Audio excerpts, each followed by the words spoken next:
आलो राधा रानी कहाँ संग जाओ छुला जमुना के पानी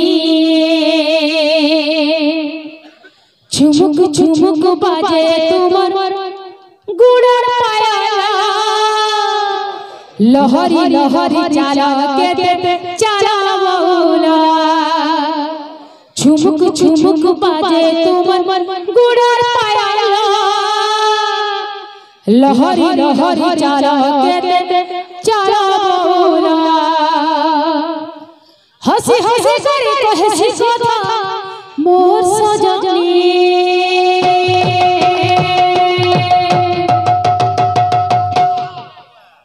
राधा रानी आलो राधा रानी कहाँ संग जाओ झूलो जमुना के पानी राधा रानी आलो राधा रानी कहाँ संग जाओ झूलो जमुना के पानी राधा रानी आलो राधा रानी कहाँ संग जाओ झूलो जमुना के पानी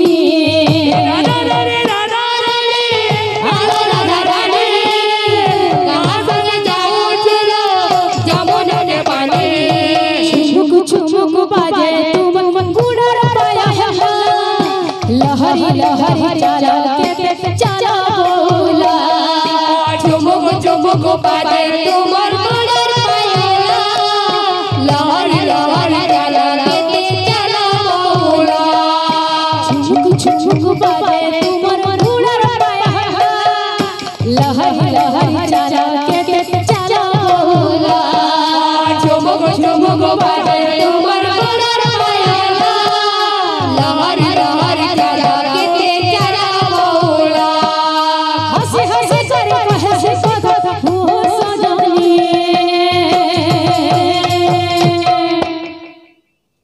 राधा रानी आलो राधा रानी काहे संग जाओ छुलो जमुना के पानी राधा रानी आलो राधा रानी कहाँ संग जाओ चलो जमुना के पानी राधा रानी आलो राधा रानी काहे संग जाओ छुलो जमुना के पानी राधा रानी आलो राधा रानी कहाँ संग जाओ चलो जमुना के पानी राधा रानी आलो राधा रानी कहाँ संग जाओ छुलो जमुना के पानी राधा रानी आलो राधा रानी कहाँ संग जाओ चलो जमुना के पानी राधा रानी आलो राधा रानी कहाँ संग जाओ छुलो जमुना के पानी राधा रानी आलो राधा रानी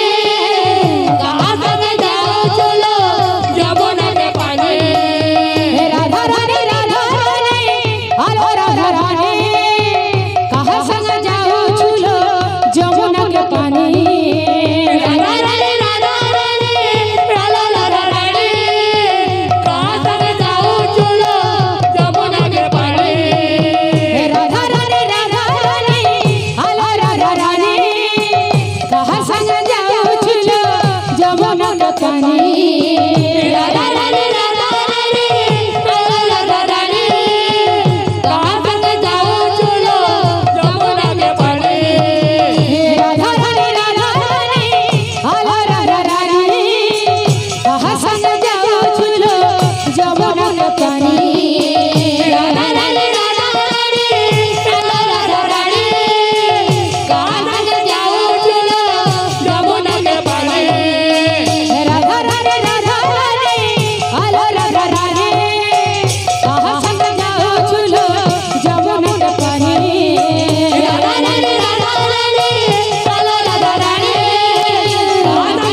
Thank you.